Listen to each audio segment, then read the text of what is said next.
Hi guys, John Riley here, the junior high pastor at Emmanuel Faith, coming at you via video due to quarantine.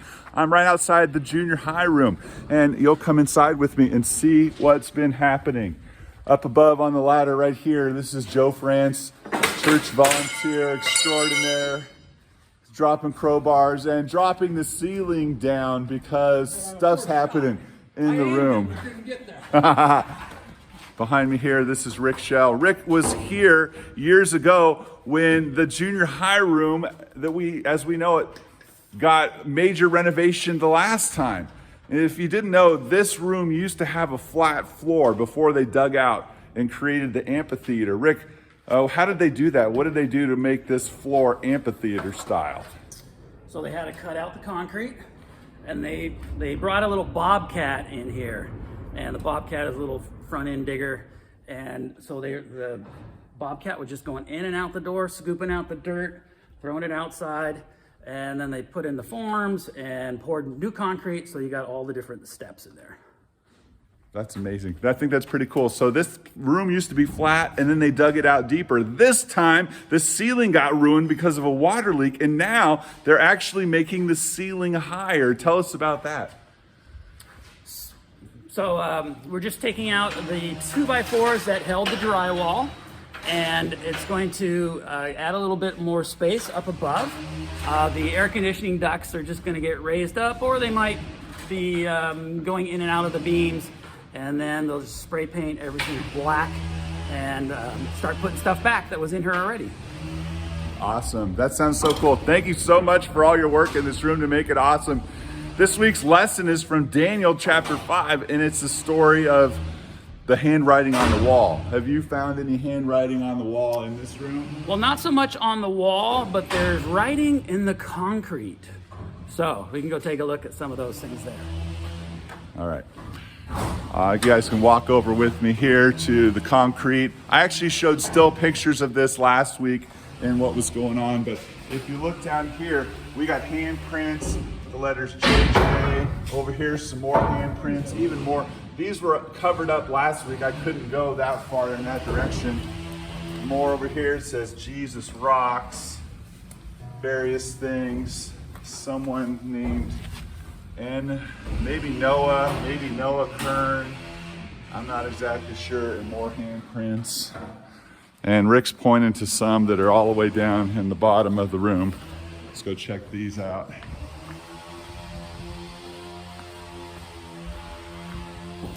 Oh, there it is. All right. Dano, I know those guys. You want to say something? So Dano was Dan Klassen, and Terry was one of the, Dan Klassen was the junior high intern when this happened. And Terry was one of the other junior high leaders. And if you'll notice, there's a heart there. So that Dano, who was the junior high intern, married one of the junior high leaders. So who do you think the current junior high intern is going to marry? It's a great question. We'll find out if Rose has any inklings or if Sarah has any plans, what's going to happen with those guys. Handwriting on the wall. When that happened in the story with King Nebuchadnezzar, it's actually his son, Belshazzar. It wasn't a good thing. You may have heard the expression, the handwriting on the wall. It's an indication that trouble is coming. If you can ever see something that's setting up to be a disaster or bad news, that's exactly what happened in this story. I'm showing you over here where the leak originally happened, and this part of the wall was torn out months ago in order for it to dry because the ceiling got totally ruined, and the wall did, and all the carpet down here in the junior high room. It just covered water as a disaster. These guys have already raised the ceiling up higher than it used to be here. 2 feet, it's gone 2 feet in some places, it's gone 4 feet in some other places. These guys are doing a ton of work. If you can look over here, you can see where it's still dropped down to the original level, these guys, but they're going to be bringing it up to there. 2 feet will go away. Pretty cool things happen in the junior high room. So in the story, when Daniel is brought in to finally interpret what the hand had written on the wall, he can do it immediately. This time, unlike the previous vision where he is hesitant to tell the king bad news, he has no hesitation. In fact, he lays it right out on the line. And his words to the king before actually interpreting it are very strong. He's like, look, your father was gifted by God to rule everything. But when he didn't acknowledge him, he was driven to madness until he proclaimed his name. And then he says, you, king, knowing that, refused to proclaim his name. And the problem, the reason that this vision happened, the reason that the hand wrote on the wall is because this king threw a giant party for 1,000 of his royal officials, plus all of his wives and all of his concubines. And he had them bring from the royal treasury the gold and silver cups that were used in the temple of God that his father, King Nebuchadnezzar, had captured and brought back when he captured all the Jewish people. So he's using these cups for his party. And while they're drinking wine out of these cups and partying, they're also praising their false gods. They're bowing down and giving praise to idols that are made out of materials, lifeless, unthinking things. And Daniel points all of this out and says, because of this, here's what's written on the wall. It says, Mene. It was written twice, Mene, Mene. And he said, this means numbered. God has numbered the days of your reign and brought it to an end. Tekel was the next word, and it means weighed. You have been weighed on the balances and have not measured up. And then Parshan means divided. He says, your kingdom has been divided and given to the Medes and the Persians. These are strong words. He's saying basically, king, you're done for. And the story goes on that very night, the Babylonians were overthrown and that this king was killed, and the new king, Darius, who's going to be a main player in the next chapter story, which is Daniel in the lion's den, comes into power. The handwriting was on the wall. God was kicking this king out. Daniel uses these strong words without hesitation, and the king, in this instance, still rewards him. At the beginning, when Daniel was brought in, he said, look, if you can interpret this writing, I'm going to make you wealthy. I'm going to put this royal purple robe on you. I'm going to put a gold necklace around you, and I'm going to raise you to the third power or the third position of authority in my whole kingdom. And Daniel says, I don't want that stuff. Give it to someone else.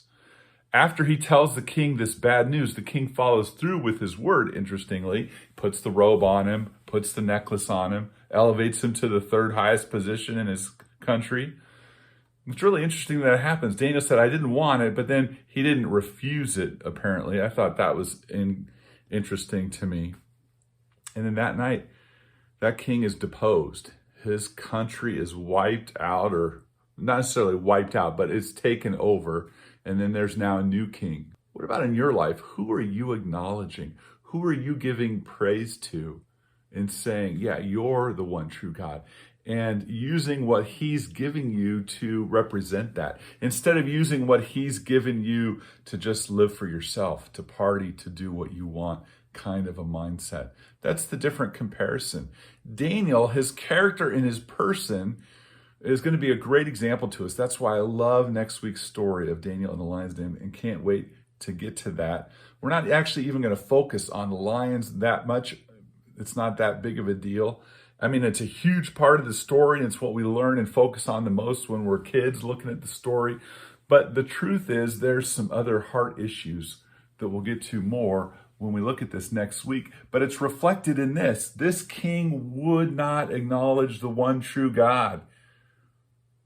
And that one true God warned him, look, time's up. The handwriting on the wall said that time's up. Anyway, God's given this message, this handwriting, for all of us and for all of our lives. We have a limited period of time to deal with God and his truth before we'll all be judged, before time will be out for all of us. And we can either be deposed or with God for all of eternity. And the same thing's true for the people in our lives. So junior hires, I'm going to say to you, pay attention. Who's in your life that you can invite, that you can reach out to, that you can help get signed up and come to church and be there on Wednesday nights, or for junior high videos too, or our church videos, stuff to represent, hey, there's a God. Do you know him? And help the people in your life know about that. That's my challenge.